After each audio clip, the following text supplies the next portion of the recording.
Après le succès colossal du premier Gremlins, Warner Bros voulait capitaliser rapidement sur la franchise, mais Joe Dante, le réalisateur du premier, ne voulait pas simplement répéter la formule. Il a donc initialement refusé de réaliser une suite, estimant que le film possédait une véritable fin et qu'une suite serait totalement inutile. Mais après plusieurs tentatives infructueuses avec d'autres réalisateurs, le studio se tourne de nouveau vers Joe Dante, qui accepte finalement à condition de bénéficier d'une liberté créative totale et d'un budget 3 fois plus élevé que celui du premier film. Ce contrôle créatif donnera à Gremlins 2, The New Batch, son ton unique, et c'est Joe Dante lui-même qu'il qualifiera de l'un des films de studio les plus non conventionnels de l'histoire. Et vous savez quoi? J'ai un problème avec ce film.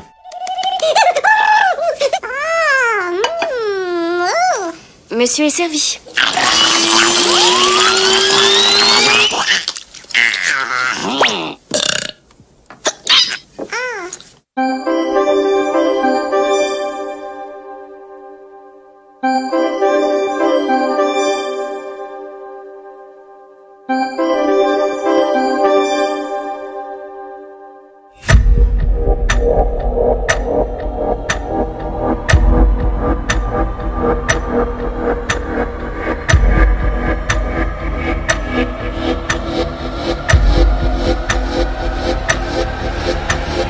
Nous voulons être civilisés. Par exemple, regardez cet individu qui est là.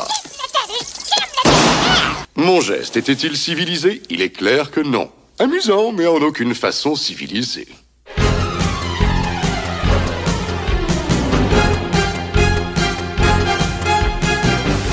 Si le premier Gremlins a marqué les esprits avec son mélange subtil d'horreur et de comédie, cette suite est très différente. Alors pourquoi avoir choisi d'adopter un ton plus parodique et irrévérencieux, quitte à déstabiliser les fans du premier film, qui était selon moi parfaitement équilibré? À l'époque, beaucoup ont critiqué ce changement de direction. Aujourd'hui, il est considéré comme un film culte et une très bonne comédie. Alors pourquoi on peut considérer Gremlins 2 à la fois comme un film culte et comme un échec? Et surtout, comment un potentiel Gremlins 3 pourrait redresser la barre et relancer la franchise? Chris Columbus, déjà impliqué dans la réalisation de la suite de son succès colossal Maman j'ai raté l'avion, a participé au développement du scénario de Gremlins 2. Cependant, en raison de ses multiples projets, un autre scénariste, Charlie Haas, a été appelé en renfort. Haas a proposé de situer l'intrigue à New York, mais face aux contraintes logistiques du tournage, le scénario a été modifié pour se concentrer sur un seul et unique bâtiment. Ce choix a permis de conserver une dimension urbaine tout en réduisant les coûts et tout en enrichissant le film de critiques et de références à la culture cinématographique, renforçant ainsi son côté métaphysique et parodique. Chris Columbus n'a pas participé à l'élaboration du scénario de Gremlins 2, ça reste Chris Columbus l'inventeur des personnages, mais ce n'est en aucun cas lui qui a écrit le scénario de ce deuxième film. Le ton parodique du film vient essentiellement de Charlie Haas et de la direction voulue par Joe Dante. Le tournage de Gremlins 2 se déroule principalement à Manhattan, notamment à Times Square et dans le gratte-ciel du 101 Park Avenue, ainsi que dans les studios Warner Bros, à Burbank, à Los Angeles, comme le premier film. Ces lieux iconiques apportent une atmosphère urbaine et un décor grandiose au film. Contrairement aux suites traditionnelles, Gremlins 2 se moque totalement des attentes du public en adoptant un ton déjanté et humoristique. Il brise fréquemment le quatrième mur, notamment à travers les séquences où les Gremlins sabotent la projection du film, ou encore par les clins d'œil à des films cultes comme King Kong ou Le Fantôme de l'Opéra. Ce choix de ton et de structure en fait un film atypique dans le paysage cinématographique de l'époque, loin des suites qui reprenaient souvent la même formule. L'un des aspects marquants de Gremlins 2 réside dans les effets spéciaux et la conception des créatures. C'est Rick Baker, célèbre pour ses travaux sur le Loup-garou de Londres et Men in Black, qui a remplacé Chris Wallace, qui lui avait supervisé les effets du premier film. Ce changement a été motivé par des tensions créatives et des différences de vision artistique entre Wallace et le studio. Baker a donc pris la relève pour donner aux Gremlins une apparence plus exagérée et diversifiée. Et il y a du bon et du moins bon avec l'arrivée de Rick Baker. C'est vrai que les créatures sont bien plus réussies que dans le premier film, mais en revanche, il y a certains effets visuels qui font un petit peu mal aux yeux. Les marionnettes des Gremlins étaient plus complexes et variées que dans le premier film. Certaines scènes ont nécessité des marionnettes géantes ou des mécanismes sophistiqués pour rendre les créatures plus expressives et comiques. L'animatronique a donc évolué avec des effets de plus en plus raffinés, ce qui a permis de donner plus de personnalité à chaque gremlin, que ce soit en tant qu'intellectuel, chauve-souris ou même en version féminine. Ces innovations ont marqué une réelle avancée technique dans le domaine des effets spéciaux. Mais certains des effets numériques du film, notamment ceux des Gremlins transformés ou des scènes d'animation, ont franchement très mal vieilli. Si l'animatronique continue de convaincre par son côté très tactile et réaliste, les effets visuels numériques de l'époque paraissent aujourd'hui complètement ratés et très datés, ce qui crée un contraste saisissant avec le reste du long métrage et qui selon moi est une faute de goût à l'époque. L'introduction des effets numériques, notamment pour certaines scènes dans le labo où on voit Gizmo danser ou avec les Gremlins en plein chaos, n'a pas su conserver la magie des effets pratiques, donnant un aspect visuel totalement raté pour le spectateur d'aujourd'hui.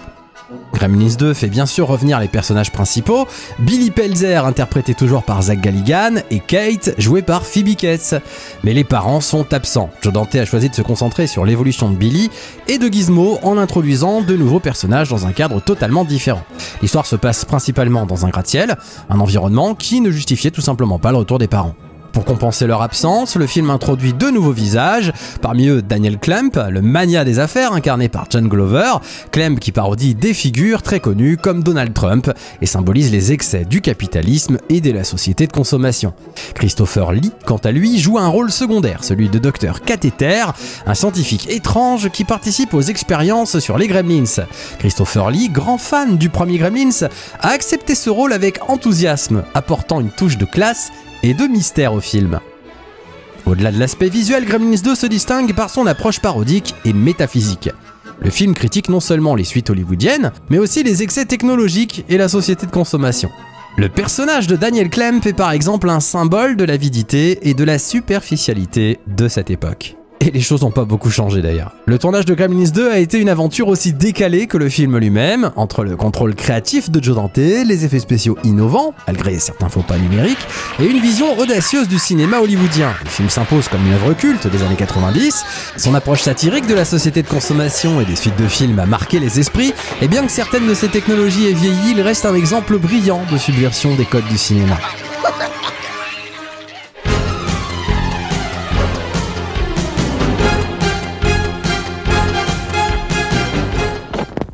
Le film s'ouvre de manière surprenante avec une séquence cartoon mettant en scène Bugs Bunny et Daffy Duck, annonçant tout de suite un ton plus déjanté que son prédécesseur. Nous sommes ensuite transportés à New York où une vue aérienne en plein jour contraste fortement avec l'ambiance sombre et nocturne du premier opus. À Chinatown, la boutique de Monsieur Wing résiste encore aux ambitions de Daniel Klemp, un magnat des affaires qui veut raser le quartier pour construire son gigantesque complexe immobilier. Hélas, Monsieur Wing décède, laissant Gizmo sans défense lorsque les bulldozers démolissent son refuge. Seul dans une ruelle, il est capturé par un employé d'un laboratoire. Pendant ce temps, dans l'immeuble Klemp, Billy et Kate, désormais employés du building, tentent de construire une nouvelle vie. Billy travaille comme illustrateur, bien que sa patronne Marla minimise son talent. Qu'est-ce que c'est? C'est Kingston Falls.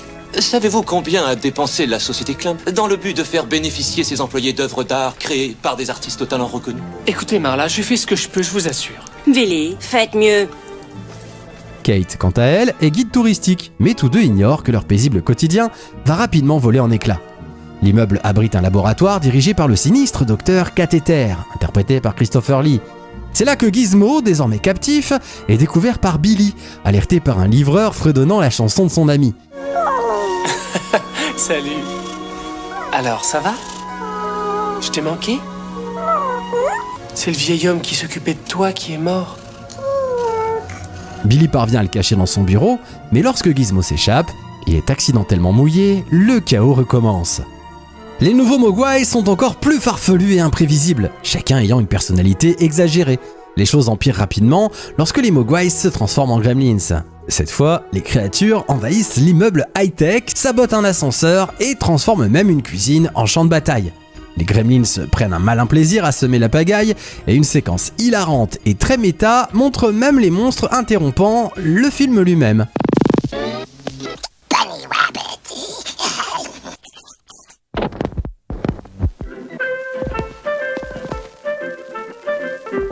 Monsieur, enfin, je ne peux pas y croire, c'est encore pire que le premier, celui-ci. Ces choses ont pris le contrôle du projecteur. Elles refusent de projeter le reste du film. Si j'étais vous, je me dépêcherais de passer à la suite de Gremlins 2 et tout tuer. Excusez-moi. Les Gremlins expérimentent aussi des mutations grâce au laboratoire. L'un devient une araignée géante, un autre un gremlin féminin, et un troisième se transforme en une menace électrique. Pendant ce temps, Monsieur Futterman, miraculé du premier film, revient et joue un rôle crucial dans la lutte contre les monstres, tout comme Gizmo, qui se réinvente en un mini Rambo pour affronter l'araignée géante.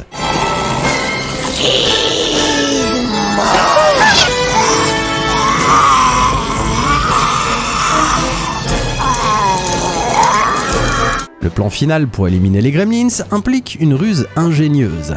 Leur faire croire que la nuit est tombée pour les attirer dans le hall principal, avant de les noyer et de déclencher leur destruction par le gremlin électrique piégé un peu plus tôt. Tout est bien qui finit bien, Billy et Kate retrouvent Gizmo, Monsieur Clamp décide de réhabiliter Chinatown en son honneur, et même le chef de la sécu trouve l'amour, dans des circonstances plutôt mémorables.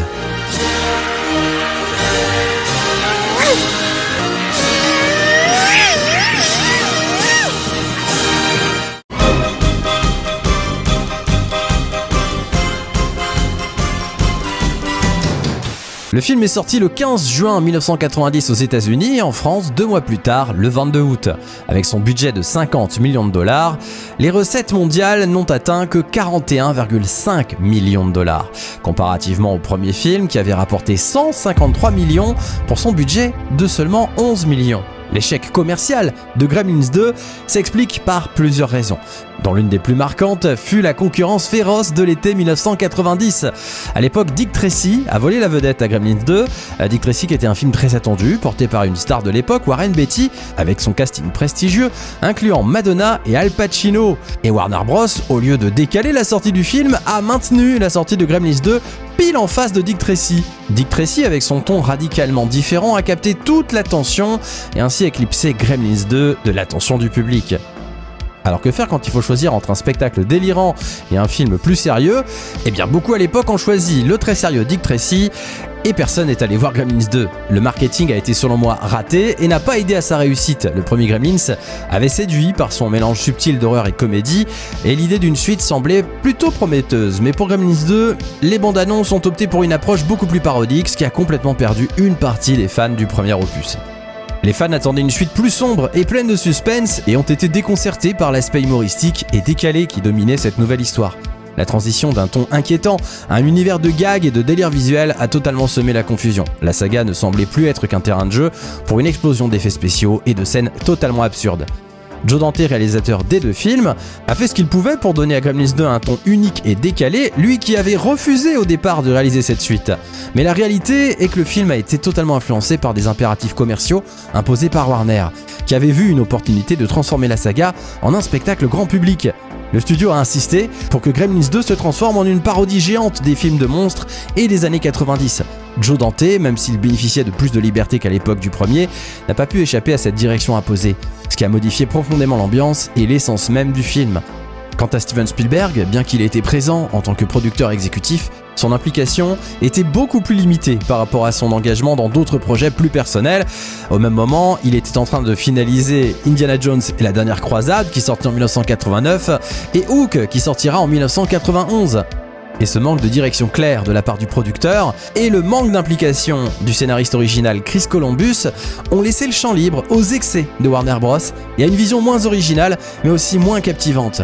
Et à force d'être trop décalé et excessif, Gremlins 2 a divisé les critiques et pouvait pas atteindre le succès du premier film. Gremlins 2 est bel et bien aujourd'hui un film culte, mais qui a souffert d'un marketing mal ciblé, d'une concurrence intense et de décisions créatives hasardeuses. L'échec commercial a été largement attribué à cette combinaison de facteurs, mais malgré tout, le film a fini par trouver sa place parmi les fans de parodie et de comédie totalement décalées, restant un divertissement très apprécié aujourd'hui, bien que moins marquant que son prédécesseur.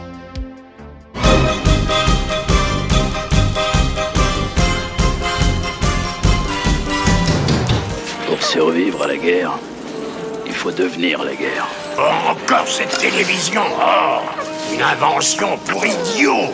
Beaucoup de scènes mémorables dans ce film et très drôles, comme par exemple la scène où Kate se lance dans un monologue comme dans le premier film, mais cette fois, elle est interrompue. Elle m'avait fait un sandwich au beurre de cacahuète et à la confiture. Je traversais la période beurre de cacahuète confiture. Barbe et un chapeau qui ressemblait à Lincoln. Chérie, je ne crois pas qu'on ait le temps d'écouter ton histoire. L'hommage aux comédies musicales à la fin est très réussi. De l'or à mes paillettes, New York, New York. Ils se défendent bien, hein? Gizmo qui s'entraîne comme Rocky et se prend pour Rambo.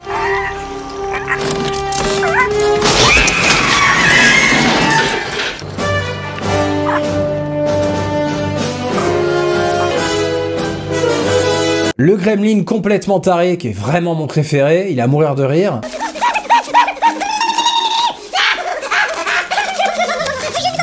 Et sans oublier le gremlin intello avec la voix de Richard Darbois en VF. En route, nous pouvons commettre quelques erreurs, mais nous voulons la civilisation, nous voulons la Convention de Genève, la musique de chambre, Susan Sontag. Et la scène avec l'araignée géante est vraiment flippante. Mais Gremlins 2 ne parvient jamais à capturer la magie du premier, qui est devenu un classique du cinéma. Le premier film mêlait habilement suspense, comédie et séquences horrifiques, alors que cette suite se contente de nous livrer un spectacle complètement dingue, parodique, mais qui s'éloigne totalement du ton de l'original, et se moque même de lui-même avec la scène où les techniciens remettent en question les 3 règles. Non, d'abord ils sont en fourrure, ensuite ils font des cocons. Non, bien sûr, on ne va pas dans un cocon sans avoir mangé un petit quelque chose. Et pour moi, ça va parfois un petit peu trop loin. Avec son changement de scénariste, eh bien le scénario de Gremlins 2 souffre d'un manque de cohérence et de profondeur. Malgré les avertissements de Steven Spielberg, qui avait signalé au réalisateur Joe Dante que cette seconde histoire manquait d'originalité, ce dernier a opté pour un délire visuel et scénaristique. Le film semble surtout être un prétexte pour multiplier à l'extrême l'apparition des Gremlins sur grand écran, à tel point que leur caractère effrayant et menaçant se dilue complètement. Les créatures, bien qu'elles soient visuellement distinctes, mention spéciale aux mogwai complètement débiles, manquent de l'impact qu'elles avaient dans le premier film. Là où le premier Gremlins se jouait sur la tension et l'horreur, Gremlins 2 se laisse emporter par un trop-plein de folie visuelle et d'effets spéciaux au détriment du récit. Un autre point qui m'a déçu dans cette suite, c'est Gizmo qui était au cœur du premier film et se retrouve quasiment absent de Gremlins 2. Il n'est plus le héros, mais un simple spectateur des événements. Les véritables stars sont désormais les Gremlins eux-mêmes, qui occupent l'écran avec leur facétie délirante et leur présence omniprésente. On pourrait presque croire que l'équipe a voulu se venger de Gizmo, le reléguant à un rôle secondaire alors qu'il portait l'essence de l'histoire initiale. Ce changement de dynamique entre le personnage et les Gremlins rend le film encore plus déstabilisant, surtout pour les fans du premier.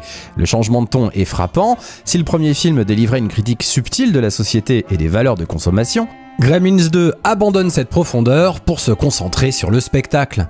L'introduction de personnages tels que le Gremlin qui parle ou le Gremlin chauve-souris ne fait qu'ajouter à cet aspect parodique. Le film se transforme en une satire des blockbusters hollywoodiens, un peu comme on le voit aujourd'hui avec la montée en puissance des effets spéciaux numériques au détriment du fond des histoires. Et pourtant, malgré ses défauts, j'insiste sur le fait que Gremlins 2 ne manque pas de qualité. Certains moments de pure folie visuelle et de comédie débridée apportent une dose de fun, même si ces éléments sont loin de retrouver l'équilibre délicat du premier film. L'humour décalé, les références à la culture pop et l'inventivité de certaines scènes, notamment la prise de contrôle du film par les Gremlins eux-mêmes, rendent le film très intéressant à regarder, mais pas forcément inoubliable. En comparaison avec les suites plus réussies d'autres franchises de ces années-là, comme celles d'Alien, Jurassic Park ou encore Terminator, Gremlins 2 semble perdre de sa substance, se contentant d'être un spectacle éclatant mais inconsistant. Même si ce film demeure une expérience visuelle vraiment unique et un hommage à l'absurde, propre à l'esprit des années 90, avec d'autres films comme The Mask, Last Action Hero ou encore Demolition Man, époque où on s'amusait à déconstruire les icônes des années 80. Au final, même si Gremlins 2 est un divertissement très amusant à regarder, il n'atteint jamais la portée ni la magie de son prédécesseur. On le regarde plus pour le spectacle qu'il offre que pour la continuité de l'histoire. Le film n'atteint pour moi jamais la perfection du premier Gremlins. Joe Dante pousse l'humour méta et la parodie à un niveau encore inédit à l'époque, avec notamment la scène du journaliste Leonard Maltin. Maltin, qui avait critiqué le premier film Gremlins dans son émission Dans la réalité, apparaît dans cette scène où il joue son propre rôle, donnant une touche d'humour supplémentaire à la satire du film. Cette scène renforce le commentaire sur la nature souvent répétitive et commerciale des suites dans l'industrie cinématographique, tout en ajoutant une dimension de jeu avec le public. Le film se moque également des excès de la société de consommation et des dérives technologiques des années 90. Le personnage de Daniel Klemp, magnat des affaires, n'est pas seulement une caricature de l'homme d'affaires typique, mais une parodie évidente de figures réelles comme Donald Trump. Klemp incarne l'avidité, la superficialité et la déshumanisation de la société moderne, où tout est gouverné par l'argent et le profit. Cette satire sociale est renforcée par le ton global du film, où chaque événement semble être une critique de la société de l'époque, de la surconsommation à l'obsession technologique. Les Gremlins eux-mêmes subissent une évolution notable par rapport au premier film. Grâce à l'arrivée de Rick Baker, ce ne sont plus seulement des créatures monstrueuses à l'apparence plus ou moins similaire, mais de véritables caricatures vivantes de stéréotypes sociaux. Chaque Gremlin dans Gremlins 2 incarne un type exagéré ou un archétype de la société, avec l'intello qui porte des lunettes, et lit des livres, la Gremlin féminine avec un look très glamour, et même le Gremlin chauve-souris, pour rendre hommage bien sûr à Batman. Cette diversité visuelle montre une volonté de pousser à l'extrême le concept de mutation et d'invention. L'innovation technique est également très impressionnante, les Gremlins sont désormais plus expressifs, plus mobiles et peuvent interagir de manière encore plus fluide dans leur environnement, ce qui les rend encore plus captivants à l'écran. Le film va au-delà de l'humour en créant une réflexion sociale à travers le chaos créé par les Gremlins dans un bâtiment ultra moderne. Gremlins 2 met en lumière une société piégée par sa propre dépendance à la technologie. Ce qui semblait être un symbole de progrès, un centre commercial high-tech et un immeuble futuriste, devient une scène de destruction totale lorsque les Gremlins s'en emparent. Le film questionne ainsi l'aveuglement face à une innovation technologique. Plus la société devient dépendante de ses avancées, et plus elle est vulnérable aux catastrophes qu'elle génère.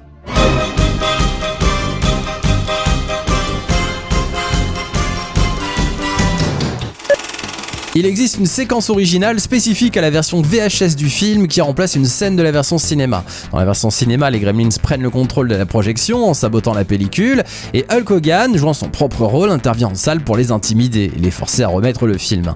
Mais pour l'adaptation en VHS, cette séquence a été totalement modifiée pour simuler un problème de magnétoscope. Les Gremlins semblent interrompre la cassette en trafiquant les chaînes de télé affichant des extraits d'émissions totalement au hasard. L'intervention de Hulk Hogan est remplacée par une scène où John Wayne, via un imitateur, force les Gremlins à reprendre le film après les avoir affrontés dans un extrait de western. Cette version a été conçue pour s'adapter au format vidéo, où l'idée d'un problème technique sur une cassette aurait été plus crédible pour les spectateurs. Ces séquences alternatives sont désormais dispo sur les bonus des éditions DVD et Blu-ray et sont une preuve pour moi des efforts créatifs de Joe Dante pour interagir avec les spectateurs, peu importe le format. Après la conclusion du film, Daffy Duck apparaît pour interrompre le déroulement du générique comme s'il en avait assez que ça continue. Et fidèle à son caractère exubérant et impatient, il demande au public de partir en déclarant qu'il n'y a plus rien à voir avant de reprendre son rôle dans le générique. Cette inclusion de Daffy Duck s'inscrit dans l'esprit méta et irrévérencieux du film, renforçant son lien avec la Warner Bros, détentrice des droits des Looney Tunes. Ce clin d'œil est une manière malicieuse de briser le quatrième mur jusqu'au bout tout en ajoutant une dernière touche de légèreté et d'absurde à l'expérience. Une belle manière de signer un film qui ne prend rien au sérieux, pas même ses propres crédits. La chaîne de télévision CCN pour Clamp Cabled Network est une allusion évidente à la chaîne de télé CNN. Le milliardaire Daniel Clamp est évidemment une caricature de Donald Trump, lui aussi propriétaire d'un gigantesque building à Manhattan. C'est une caricature de l'homme d'affaires qui deviendra le 45e président des États-Unis 26 ans plus tard. Lorsque le Gremlin chauve-souris s'échappe du laboratoire, il défonce le mur en s'envolant à l'extérieur. Le trou en résultant a la forme de l'insigne de Batman, sorti un an plus tôt en 1989. Un des Gremlins se fait tatouer sur le torse le logo Warner Bros, société qui distribue le film. Chaque moment du film rappelle au spectateur que ce qu'il regarde est une parodie de film d'horreur. Si j'oubliais des références, c'est possible, je vous invite à les ajouter tout de suite en commentaire.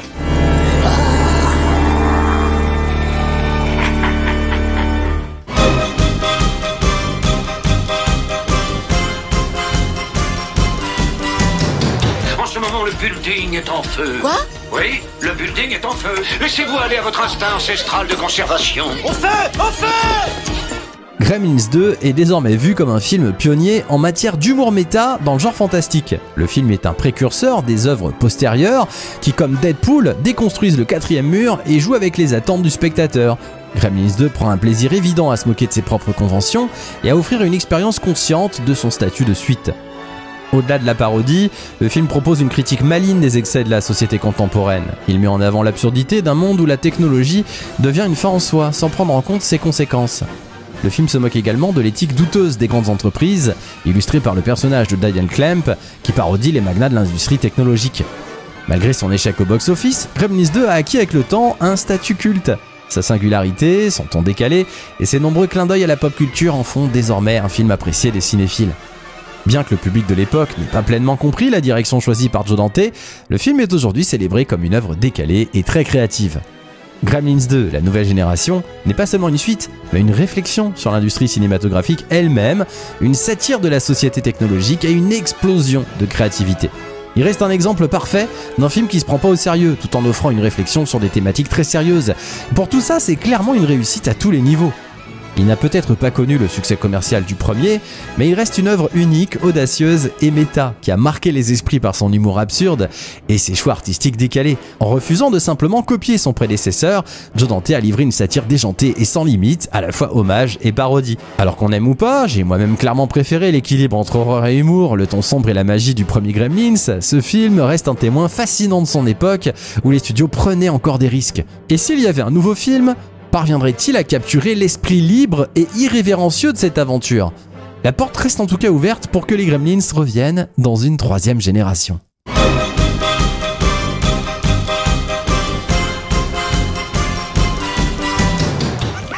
Qu'est-ce qu'il y a? Qu'est-ce qu'il a dit? Il veut savoir si on a la télé par câble. Non.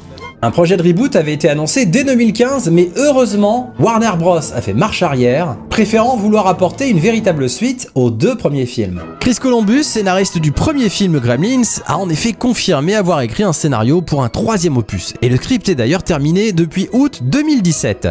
Son idée est de rester fidèle au style des films originaux, en mettant l'accent sur des effets pratiques avec des marionnettes, plutôt que des CGI. Columbus a exprimé son envie de réaliser ce film, tout en résolvant des questions de droit qui semblent freiner la production. Selon lui, Gremlins 3 reprendrait un ton plus proche du premier film, avec une approche plus horrifique, tout en approfondissant la mythologie des Mogwai et des Gremlins. Car il est vrai qu'on sait peu de choses sur leur origine, voire rien du tout. Et peut-être comme vous, moi je me pose plein de questions. Sont-ils extraterrestres? Viennent-ils de Chine? Comment Gizmo a fait pour atterrir chez Monsieur Wing à Chinatown? Et quels désastres ont-ils commis au cours de l'histoire, avant les événements du premier film? En parallèle, et c'est plutôt bon signe, Warner Bros semble préparer le terrain à ce troisième film. En effet, la série animée Gremlins Secrets of the Mogwai, qui est une préquelle, est actuellement diffusée sur la plateforme HBO Max et se déroule dans les années 20. Elle explore les origines de la rencontre entre Sam Wing, le futur Monsieur Wing, et Gizmo. La série a reçu des critiques très positives pour son style visuel et son hommage au lore de la franchise. Elle a d'ailleurs déjà été renouvelée pour une seconde saison, ce qui reflète l'intérêt constant du public pour cet univers. Et les espoirs d'un troisième film restent donc pour moi toujours permis et d'actualité. Zach Galligan d'ailleurs, l'interprète de Billy, a récemment évoqué que Warner Bros semble investir dans cet univers à travers la série animée, ce qui pourrait être une étape préparatoire pour un retour des Gremlins au cinéma. Cependant, aucune date de production ni de sortie n'a bien sûr encore été annoncée, mais le projet est toujours en développement chez Warner. La vision de Columbus d'un troisième film comme une continuation directe du premier, avec des éléments horrifiques et une exploration plus poussée de l'univers, alimente toujours l'attente des fans, et tout ça me plaît plutôt bien. Ces initiatives témoignent de l'impact durable de la franchise Gremlins. Les projets montrent un respect pour le style original, tout en élargissant la mythologie pour attirer une nouvelle génération de spectateurs. La combinaison d'un potentiel film et d'une série préquelle pourrait revitaliser la saga dans les années à venir. Gremlins 3 s'annonce comme un défi fascinant. Comment réussir à combiner la nostalgie d'une saga culte avec l'innovation nécessaire pour séduire une nouvelle génération? Le scénario de Chris Columbus semble promettre un retour aux sources, avec une approche plus sombre et fidèle au ton du premier film. Parallèlement, la série animée produite par Steven Spielberg et Joe Dante et diffusée actuellement sur HBO Max a su enrichir l'univers en explorant ses origines de manière intelligente et captivante. Mais la grande question demeure, à quand un retour au cinéma? Ça fait des années qu'on nous en parle et que le projet est en développement et rien de nouveau ni d'officialisé à l'heure où je tourne cette vidéo. Pour ma part, j'espère voir un troisième film qui renouera avec l'atmosphère unique du premier, mêlant frisson et émerveillement. Quant à Gremlins 2, c'est un véritable ovni des années 90, un festival de parodie et d'humour méta, bourré d'idées créatives. Pourtant, en tant que fan inconditionnel du premier film, je n'ai jamais été pleinement conquis par cette suite, qui s'éloigne de la magie originale pour s'aventurer sur des terrains plus légers. Qu'est-ce qui arrive s'il y en a un qui mange à 11h du soir, mais qu'il lui reste un morceau de nourriture coincé entre les dents? Oui, qu'est-ce qui se passe s'il voyage en avion avec le décalage horaire? Il va toujours être minuit quelque part. Et c'est précisément pour cela que j'attends avec impatience Gremlins 3, en espérant qu'il viendra enfin combler les attentes que nous nourrissons tous depuis près de 40 ans. En attendant, ces créatures iconiques continuent de nous fasciner, qu'elles nous fassent rire, frissonner et parfois même réfléchir sur des sujets profonds. comme j'ai essayé de vous le montrer au cours de ces vidéos. Gremlins et Gremlins 2 ne se contentent pas de divertir. Ces films vont au-delà de l'horreur et de la comédie pour nous inviter à réfléchir sur des enjeux cruciaux de notre époque. À travers leurs créatures déchaînées, ils soulèvent des questions sur notre dépendance à la technologie, sur les dérives du consumérisme et sur la pertinence ou pas de multiplier les suites à nos films cultes préférés. Ces films ne sont pas seulement une parodie d'Hollywood, mais un miroir déformé de notre société, nous poussant à voir plus loin que nos écrans.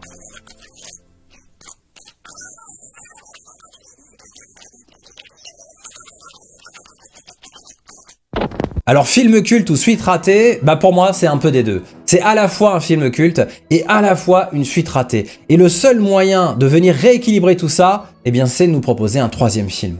Ce troisième film, il va permettre de faire une symbiose finalement entre le 1 et le 2 et même de faire ressortir les qualités de ce Gremlins 2, la nouvelle génération. En tout cas, je l'espère, on a tous envie de voir Gremlins 3 se concrétiser une fois les problèmes de droit d'auteur réglés. Évidemment, la série d'animation est un message très positif envoyé par Warner avec Steven Spielberg et Joe Dante à la production. Moi, personnellement, ça me rassure. Chris Columbus qui a écrit le scénario. Et comme je le disais dans la vidéo sur le premier Gremlins, c'est cet équilibre qui va permettre de faire de Gremlins 3, à mon avis, un très grand film. Et c'est la réunion de ce trio, Spielberg, Joe Dante et Chris Columbus, qui pour moi va nous assurer un très bon Gremlins 3. En tout cas, j'espère que ça va se faire. On aura peut-être l'occasion d'en parler dans une prochaine vidéo, on croise les doigts. En attendant, vous pouvez me donner votre avis sur ce film, on n'est pas obligé d'ailleurs d'être d'accord, hein. On est souvent d'accord clairement sur cette chaîne, mais il est possible que vous préfériez ce Gremlins 2 au premier, et je respecte tout à fait votre avis, n'hésitez pas à me dire pourquoi vous préférez Gremlins 2 en commentaire, likez cette vidéo et partagez-la autour de vous sur vos réseaux sociaux. Et n'oubliez pas de vous abonner si ce n'est pas déjà fait, ça soutient beaucoup la chaîne. Malheureusement, vous êtes encore plus de 70% à ne pas vous être abonné et à regarder les vidéos chaque semaine. Faites-le, ça me fera un joli cadeau de Noël. En tout cas, j'ai pris beaucoup de plaisir à vous proposer cette rétrospective sur les deux films Gremlins, qui sont évidemment des films très importants qui ont marqué les années 80. Peut-être que Gremlins 2 est arrivé un poil trop tard, ce qui peut expliquer son échec au box-office. J'ai même du mal à expliquer honnêtement comment il a fait pour bider à ce point. Je veux dire, le Dick Tracy en question, moi je l'ai jamais vu, j'avais jamais entendu parler de ce film. Je connais bien sûr de nom la BD comme tout le monde, mais j'ai du mal à croire que ce soit la seule raison qui explique l'échec de Gremlins 2 au cinéma. Ou alors vraiment, l'époque a changé. Si vous avez un avis là-dessus qui pourrait expliquer le bid de Gremlins 2 au box-office à l'époque, n'hésitez pas aussi à me l'ajouter en commentaire. Moi perso, j'étais trop petit pour me souvenir de la sortie au cinéma de Gremlins 2. Donc n'hésitez pas encore une fois à me dire ce que vous en pensez. Et on va se retrouver la semaine prochaine comme d'habitude pour une nouvelle vidéo. D'ici là, merci de votre soutien et soyez heureux.